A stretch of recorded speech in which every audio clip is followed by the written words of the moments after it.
right, good evening, everyone. I'm Calvin Smith, the host of the Social Z Franchise Happy Hour. Thank you so much for joining us again for, I think, our 22nd or 23rd episode here. Today, we're super excited to talk to Tiffany Dodson. Tiffany is a serial entrepreneur, franchisee, franchisor, has a lot of history and experience in the franchise space on a number of different platforms.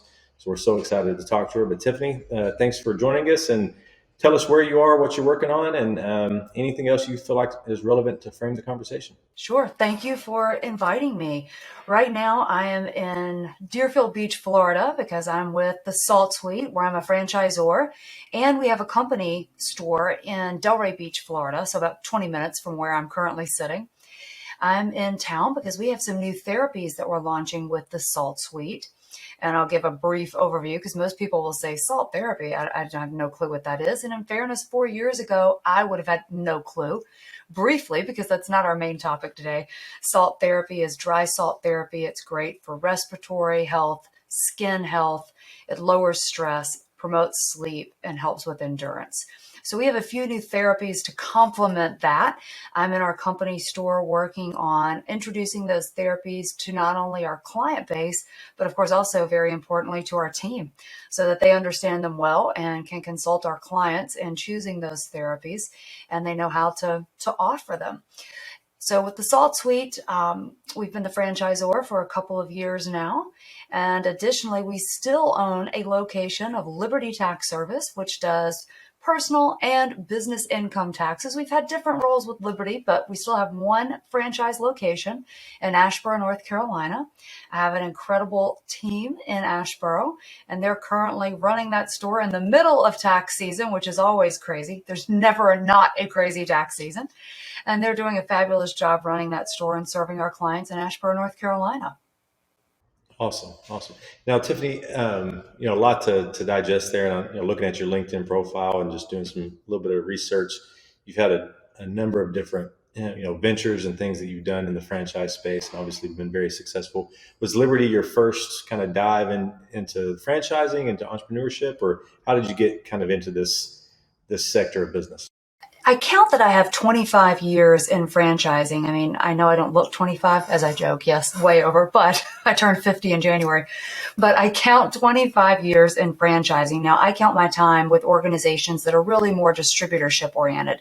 I was in field sales right out of college with Philip Morris USA, which is an interesting pivot to where I am today in respiratory health and health and wellness. But it was a wonderful organization and wonderful opportunity to learn. I was in brand management with the Miller Brewing Company. I was senior brand manager at Miller Lite. And again, Miller is a distributorship, so you're still working through a three-party system to deliver, in this case, a product to your end client or consumer. And while I was at Miller, my husband and I noticed, of course, this would have been in the early 2000s. So we had been married since 1994. We were starting to have children in our late 20s, early 30s.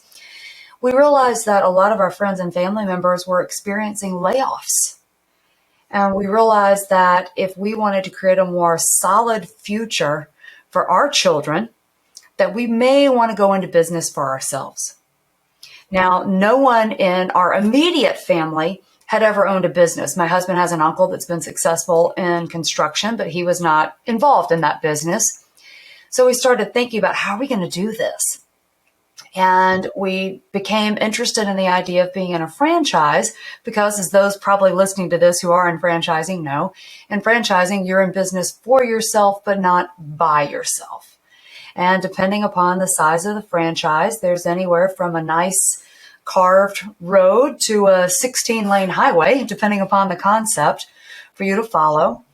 There's a franchisor, obviously, to help guide you, and there are neighbors who often become family members that help you as well.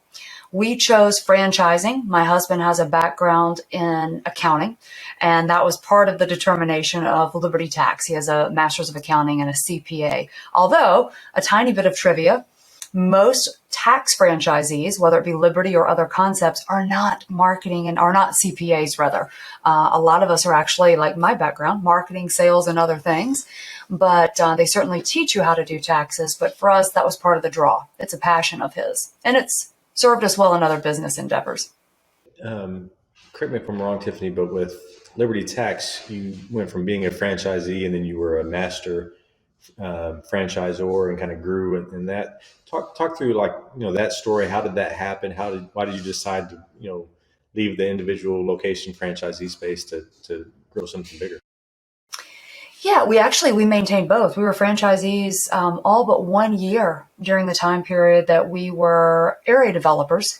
And the reason for that was a relocation. So, as we were coming into becoming franchisees, my husband was with Arthur Andersen. And as we had been forecasting, right, Arthur Andersen ceased to exist. Those around in that 2001 era remember the collapse with Enron and WorldCom. And so we sit in Milwaukee, Wisconsin, my husband having no knowledge of what's going on in Texas, as most people wouldn't have. And the company ceases to exist. We were afforded an incredible opportunity to first become a franchisee. And that was frankly very exciting to have the folks with us, but I was a bit nervous jumping into my first franchise because of the debt. We certainly were not, unfortunately, heiresses and heirs to a fortune. So we took out a second mortgage on the house and we were just having kids, but it went very well. My husband did very well his first year. And they offered him a part-time position. Now, in the tax business, especially back in this era, you worked very hard January through April. There was still some tax school work that you did August through December. You worked very hard January through mid-April, but you had a lot of free time in the summer. Sure. And Liberty Tax offered him a position to go around and help do some operational stuff. And they said, look, we're going to pay you. Some weeks there won't be much to do. Some weeks there'll be a lot. But you're going to help us in the Midwest. And he absolutely loved it. He loved the coaching piece. Now, I'm still at Miller Brewing Company at this point. Sure. And I'm working crazy hours, but I love working at Miller in marketing. And he's really loving coaching people and helping them achieve their dream and their why of getting into franchising. So we hear about an opportunity. Now, we're up in Milwaukee. We're from North Carolina, but an opportunity over in Tennessee to become area developer. Sure. And I know that means different things and different concepts. In Liberty's, you were buying the rights to an area kind of like the Nielsen market. For those maybe less familiar, you turn on the TV. If we're all watching the same news broadcast, we're in the same Nielsen channel market. Sure. So for the Knoxville broad market. And there were some other folks in the Milwaukee area that were going to go in with us in partnership, one of them being our area developer, who we thought and think very highly of. He'd been a great coach and mentor to us. So we decided we'd become minority partners in this adventure, and we would start helping and coaching folks. And we did. And my husband really loved it. He loved helping people seek their dreams. So fast forward a little bit. I'm at Miller Brewing Company, and Ryan's doing the corporate gig still. We're area developers a little bit in Knoxville, and we've got now 2 stores up in Milwaukee that he's running and that I'm helping with when I get a moment of air, but not a lot. And I'm working crazy hours. An assistant walks in and says to me, your children are here. They're downstairs crying. They say that they haven't seen you in 5 days. Oh my gosh. I've canceled your meeting with the chief marketing officer. And I look at her and say jokingly, we have this relationship. When did you start drinking? Because we are at the Miller Brewing Company, right? When did you start drinking on the job? Because I really needed this meeting. We had some expensive TV ads to get up into space at that time. That's how you did it, up on satellites. And she said, I book your travel. You haven't left the office in 5 days. And I said, you're correct. I've been in town. And she said, we'll reschedule that meeting, but you need to go downstairs and have lunch with your kids. And I said, you're right. And at that point, I still exercise a lot, but at that time I exercised a lot. And so she said, will you be, and ate very, very well. She said, will you be getting your usual from the chef downstairs, or will you be eating peanut butter and jelly that they brought? I said, I think today I'll have the PB&J. Sure. And as I walked downstairs to meet them, she said, do you want to eat in the courtyard or will you eat in your office? I said, I think we'll eat in the courtyard today. And as I walked out, and she said, one more thing. And I said, yes. She said, hand me your resume because I think it needs polishing. You need a new job. Oh my goodness. So with that, I handed her my resume. And as it would have it, at home in North Carolina, Winston-Salem, where I grew up, Krispy Kreme Donut Corp. was hiring a director of marketing. So off we moved back home to Winston-Salem, where the grandparents, a great-grandfather, aunt, uncle, cousins were all living. And it just happened that a friend of ours had just purchased the area development rights to that market area, Winston-Salem, Greensboro, High Point, North Carolina, to the whole market. Sure. And he said, I was kind of torn between buying this one and another one that was for sale. And it seems like I picked the wrong one. So he sold us that one, having only owned it for a few days. And we became the full area developers there, and then wound up owning all of Knoxville with the exception of 10% that our area developer in Wisconsin held, 11%. And we actually bought Nashville, eventually Tennessee, with a friend of ours. And it was really the joy and the passion of helping others achieve success. And knowing the system well, we were and are in our store some of the top performers in the Liberty Tax system.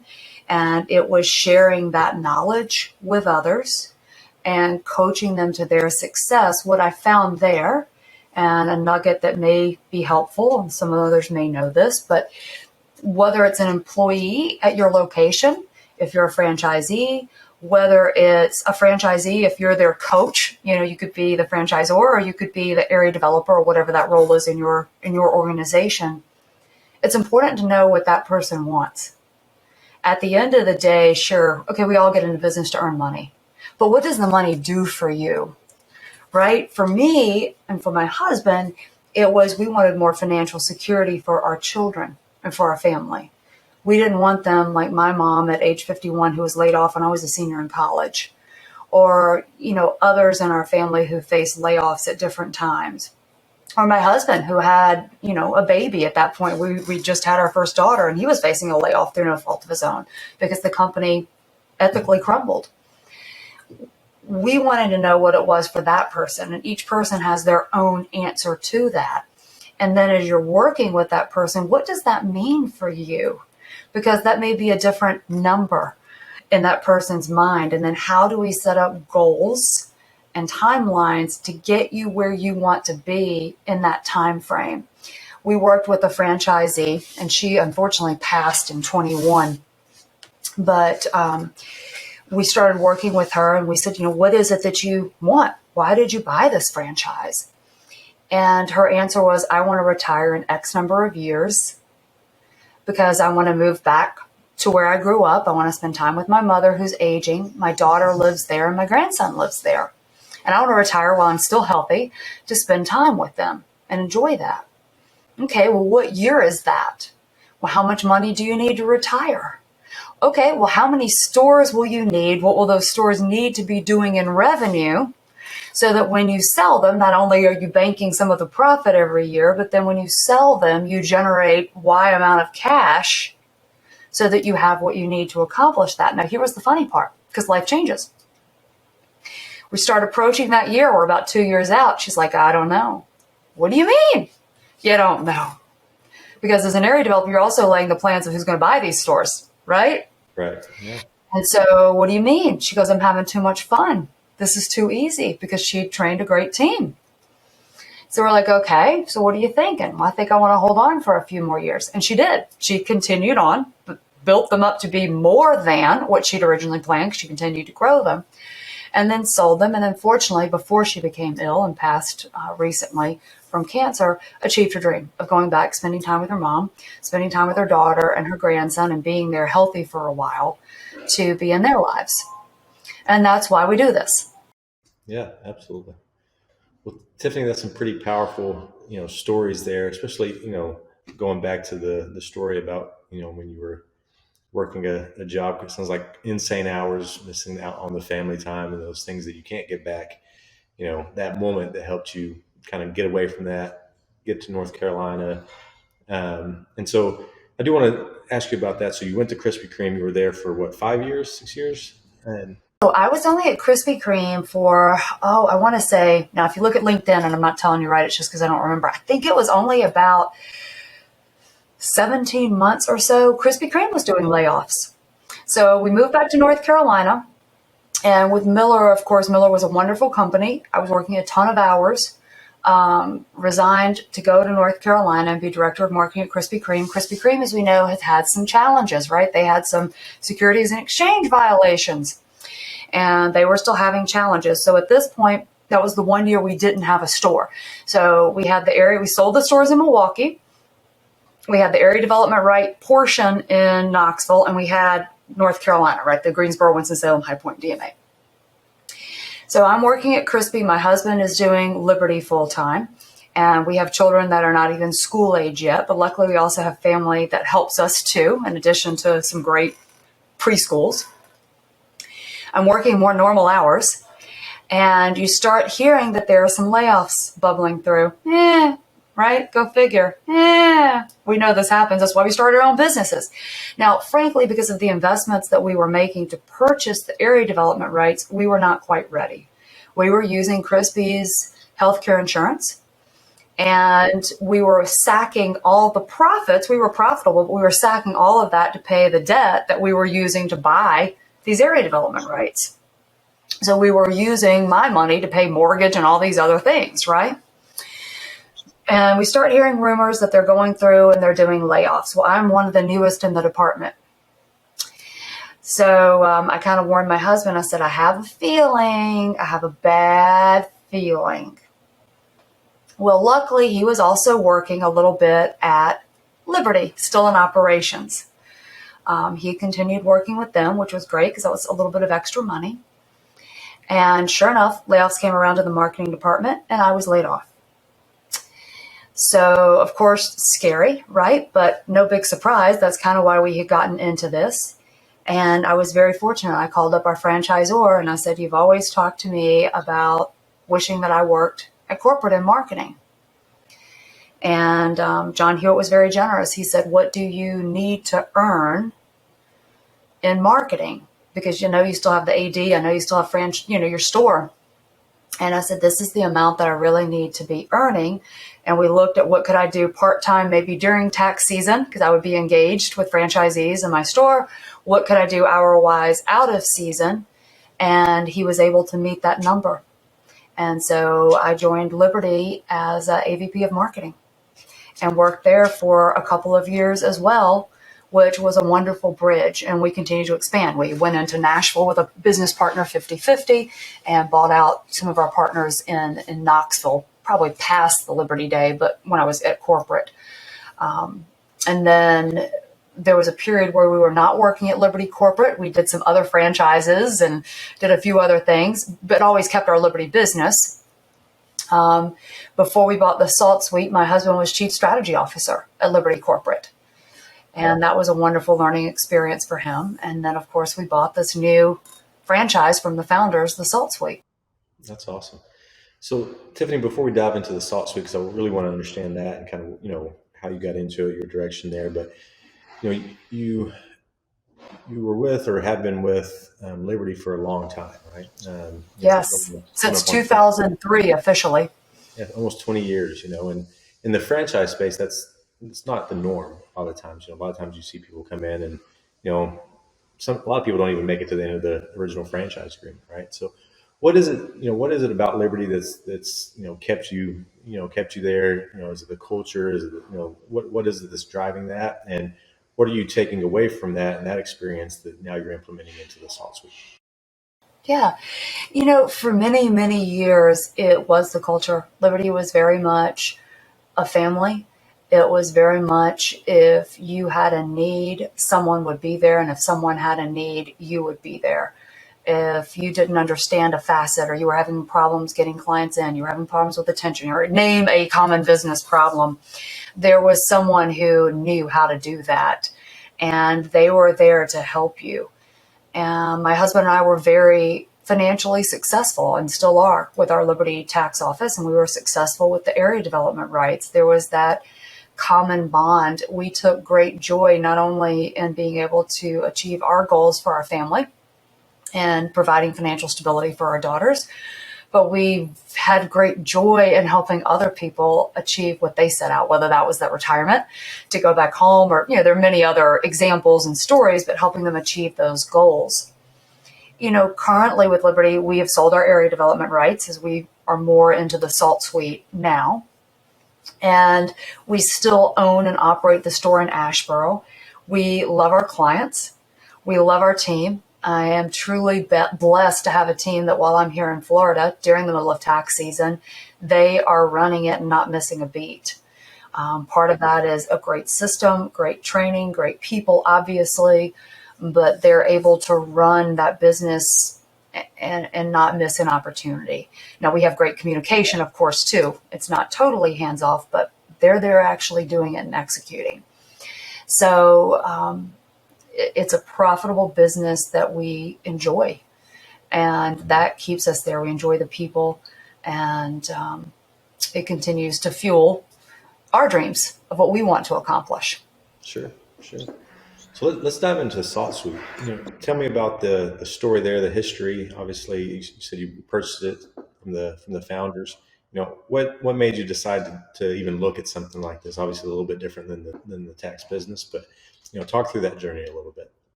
Sure. My husband and I, we knew that he would be at Liberty Corporate as the chief strategy officer for about 15 months, roughly. We knew that when his contract ended, Liberty was going to be sold. We knew that they were courting private equity back then to buy them. And so we knew that would end his contract. We also knew that chances are we would be selling back our area development rights, that those would be the franchise agreement on those will be coming up, and likely we'd be selling them. And certainly we weren't done. I'm 50. He'll be turning 50 this year. So we have runway. We have 2 daughters in college. So we still have, obviously expenses, but we still have runway and things that we wish to achieve. So we wanted to add another business to our portfolio. And we wanted it to be a franchise because franchising is a passion for us after all these years. We firmly believe in franchising. It's not for everyone, but for us and a lot of people we know, it certainly is the right way. We started looking at health and wellness. And health and wellness was for a few reasons. One, yes, okay, it is currently a trend, and we look at the aging population and yada, yada, everybody knows those statistics. But with Liberty, we've always felt great leaving our clients in a better position. We've explained why they're getting the outcome that they're in. If they have an opportunity to change that for the coming year, we've explained that. We always endeavor to leave them in a better place than when we met every year. And with health and wellness, every day I get to leave the client in a better place than when they walked in the door. So that's very satisfying. And so it's something, again, that we could feel great about. Well, then there are a lot of health and wellness businesses out there, right? Well, it happened to be that I did some consultation. I was doing some free consulting in home in Winston-Salem at a small business center. And I met a woman who talked about a salt cave. I'd never heard of one 4 years ago. And frankly, when I first heard about it, I thought, and maybe this is because I'm Gen X, right? Apparently we're very, very harsh on things. But when I first heard about it, and I'm open to integrative health, obviously, but I thought, that sounds a little too good to be true. But okay, good for you, right? She has Lyme disease, and she was using it for more energy. But okay, good for you. It's working for you. There are a lot of crazy things out there that are actually bad for you. This couldn't be that bad. Good for you. She needed an employee. My 16-year-old at the time, who's now 20, needed a job. And we had told her that you may either work for money, you can flip burgers, do French fries, whatever, don't care, earn money, or you may volunteer if it gives you excellent experience that you can use in life later, that will pay you dividends later. This woman didn't have a lot of cash to hire employees. She's run ragged trying to run the business by herself. She needs an employee. My daughter's trying to find a job between competitively riding horses. We had some summer trips. You get the idea. I said, I have an employee for you.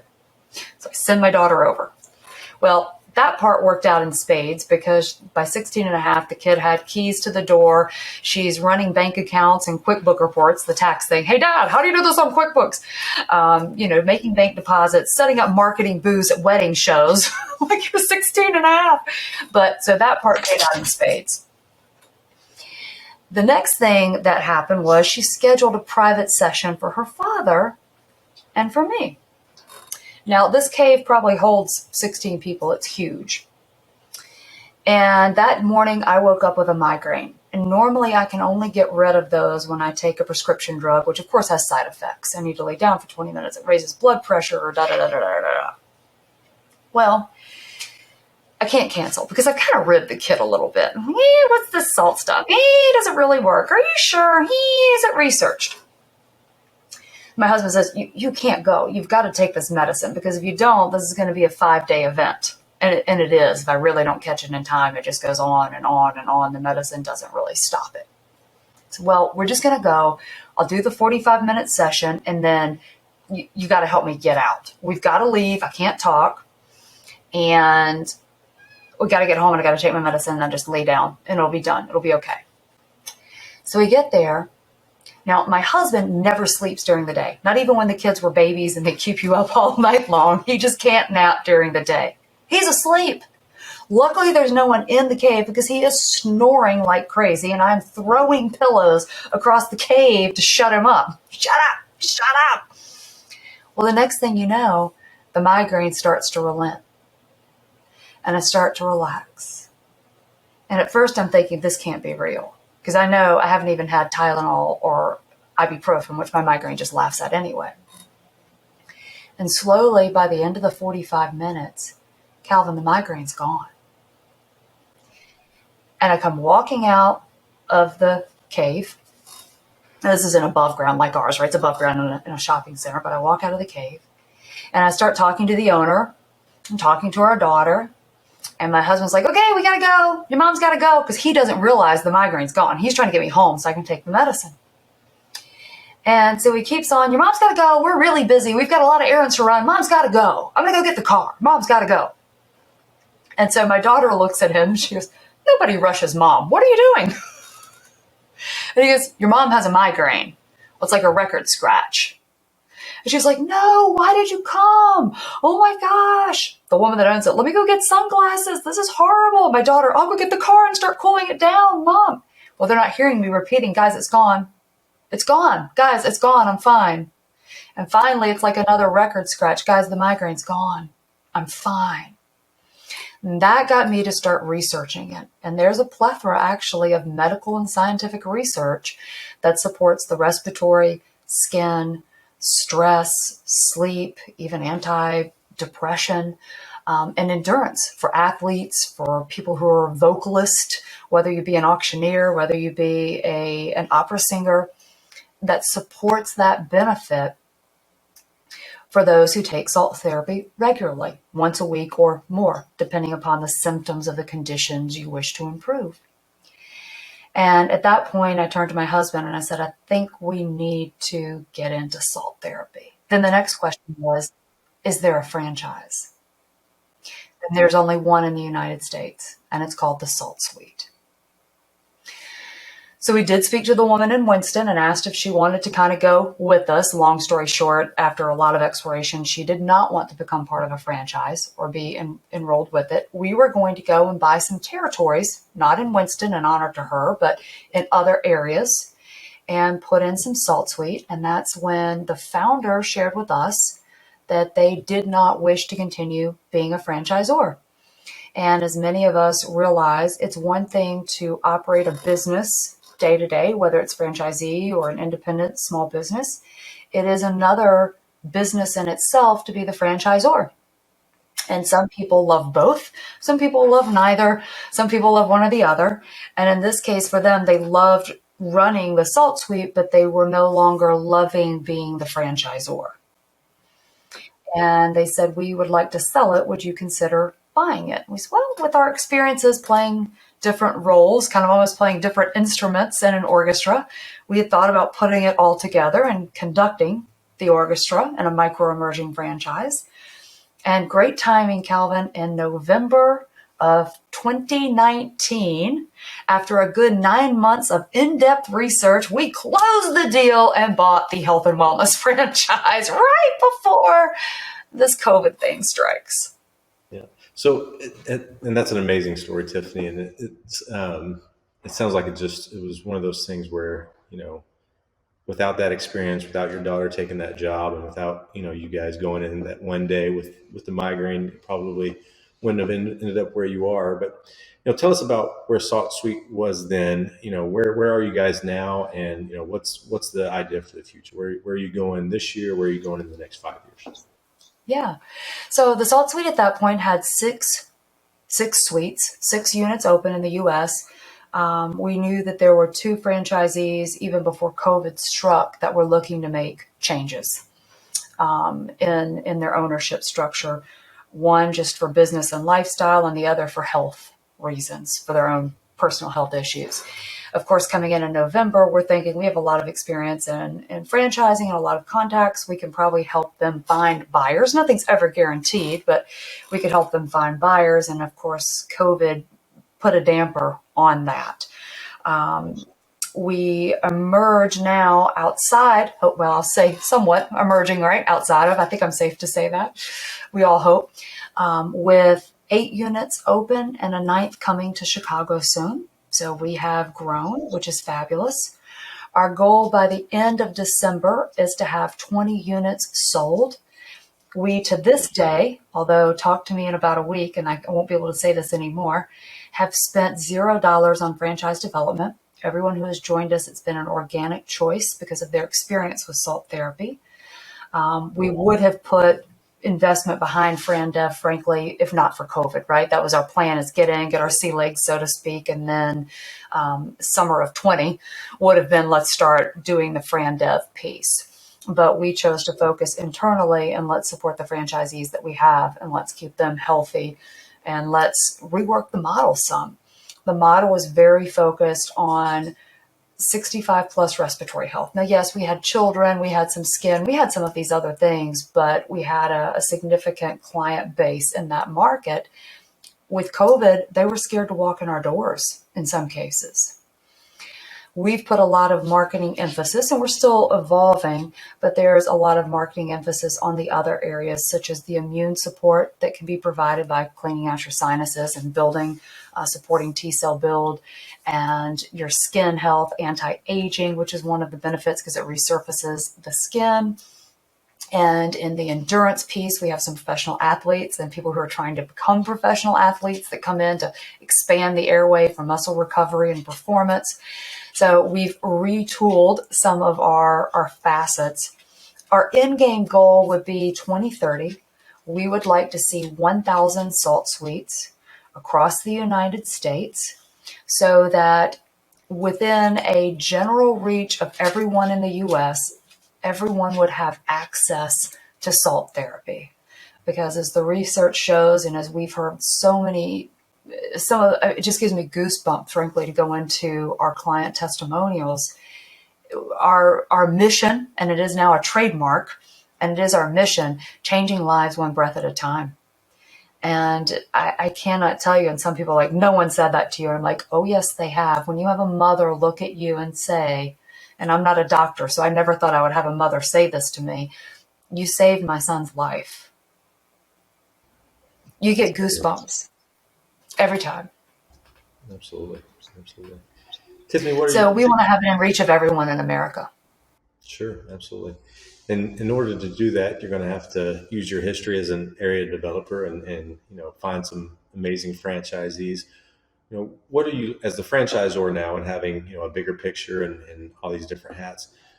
What are you what are you looking for in franchisees? What are you taking from your experience at Liberty in the past, and what are you saying, hey, we can do it better now? Yeah, when we're looking for a franchisee at the Salt Suite and kind of building on what we've seen and what we've learned, number one, we want someone to have some business experience. Now, there's no one track that's right. Oh, you have to be a CPA like my husband. No. You have to be in marketing like Tiffany. No. But we want you to have some business experience so that you're used to working in teams, obviously leading teams, because you don't have to be in our franchise every single day, but especially starting out, you need to be heavily involved, right? I didn't buy a Liberty Tax in Asheboro and then throw the keys to somebody and walk out. No, it did not work that way at all. I was there every single day during tax season, many, many days before we built to this point. So somebody's going to have to be involved up front. They're going to have to know how to lead and create that team and create that culture of a warm, caring professional that's trained and consultative with our client base. And we want them to be open to learning and growing and understanding the business. They need to be open to integrative health, right? They have to believe in what we're doing, whether it's like me, where you have, and we joke, people talk about an epiphany. I'm like, I had an Tiffany, a moment where I realized this is real. But whether you've had that moment of realization or you're already very much into integrative health and realize what salt therapy can do, we have like so many franchises, we have a no jerks policy. I don't care how great you are in business. I don't care how talented you are and how much money you have. If you are a jerk to deal with, at the end of the day, it's just not going to work at the Salt Suite. We have clients coming in with very serious medical conditions, and we are not doctors, we're not medical staff, but they deserve our respect, they deserve our empathy, and they deserve a caring, warm, professional voice on the other side. The other thing, and this can sound to someone who's never been in franchising before, this can sound callous, but realize it's actually just the opposite. I have witnessed some people get into franchising situations where they were not properly capitalized, and that is just mean and cruel. And so we do have financial minimums, and it's not because we're jerks or it's not because we only want super wealthy people. That's not it at all. I think anyone who is not currently in a franchise, please realize that a lot of people, even if they could write a check to buy that franchise, often they're borrowing money, whether it be through the SBA, whether it be from a 401k, whether it be from a banker if they have a private banking relationship already. Realize they would not take money out of their own bank account and just write the check, even if they could. So we want someone who is capitalized so that they're never making choices between paying their mortgage and feeding their kids and paying the employees.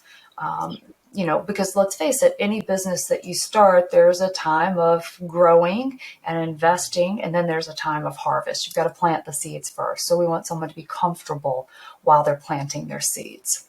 Yeah, absolutely.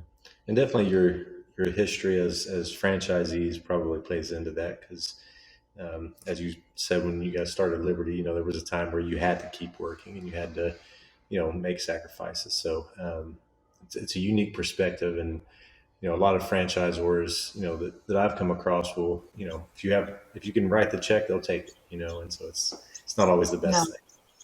And even with expansion, a lot of times we would advise our franchisees, because people look like, are you crazy? You get paid when they buy the territory. Yeah, I got paid.